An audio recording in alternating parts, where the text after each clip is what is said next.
Everyone, my name is Swan, and in today's presentation I'll be talking about James Baldwin. So who was James Baldwin? James Baldwin was an American writer and activist. He wrote essays and novels, plays and poems to bring a change in the society he grew up in. He was born on August 2nd, 1924 in Harlem, New York, and he struggled a lot in his childhood financially and mentally. His mom was Emma Jones, and she was a single mother at the time he was born and never revealed to James who his biological father was. His mom was also one of the many that fled racial segregation in the South during the Great Migration and arrived in Harlem at 19 years old. James was the eldest of nine and considered his stepdad to be his real dad, but he also had a very complex relationship with his stepdad.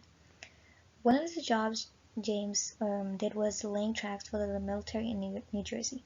While living in New Jersey, Baldwin faced a lot of prejudice, discrimination, and inequality, which would later also be one of the reasons he lived in Europe for a while.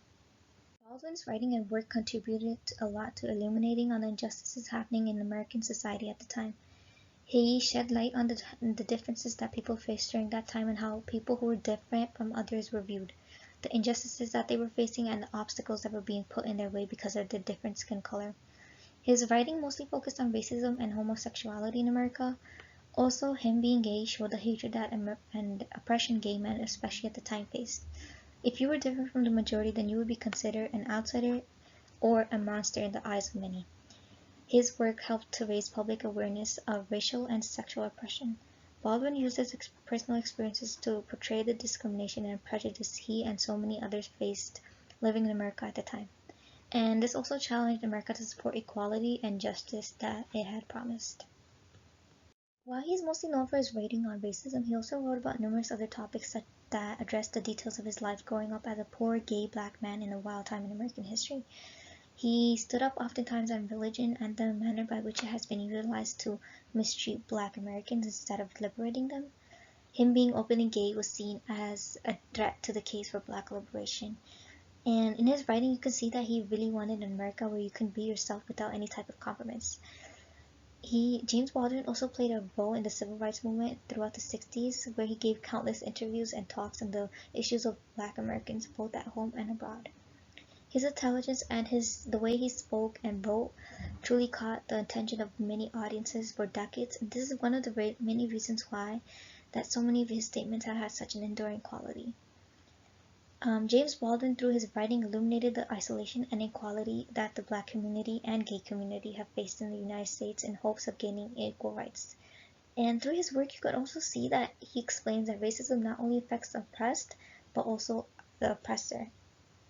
Some of his famous writings, one of which is The Fire Next Time, Notes of a Native Son, and Nobody Knows My Name.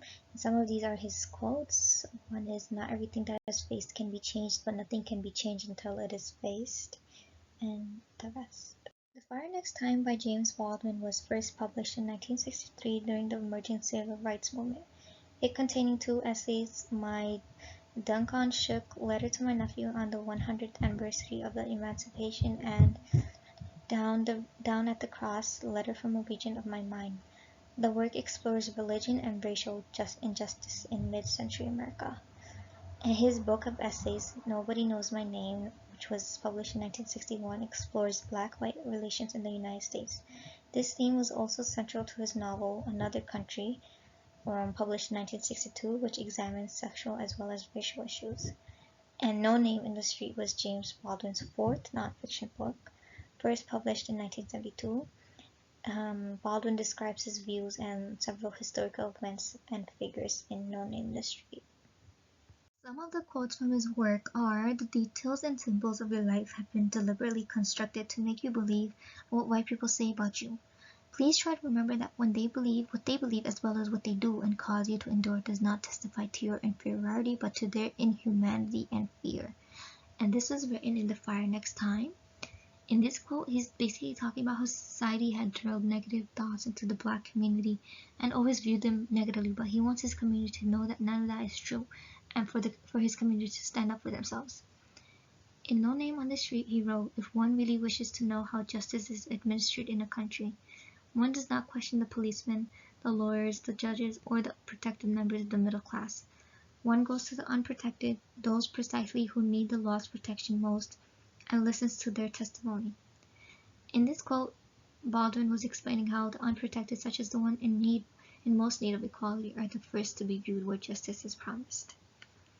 Some of his other quotes are, "It is certain in any case that ignorance allied with power is the most ferocious enemy justice can have." He wrote this in his essay, No Name in the Street. Another one is, "To be a Negro in this country and to be relatively conscious is to be in a rage almost all the time." He said this in a 1961 radio interview. And another one is, "You have to go to the way your blood beats. If you don't live the only life you have, you won't live some other life. You won't live any life at all." And the novelist told the Village Voice in 1984.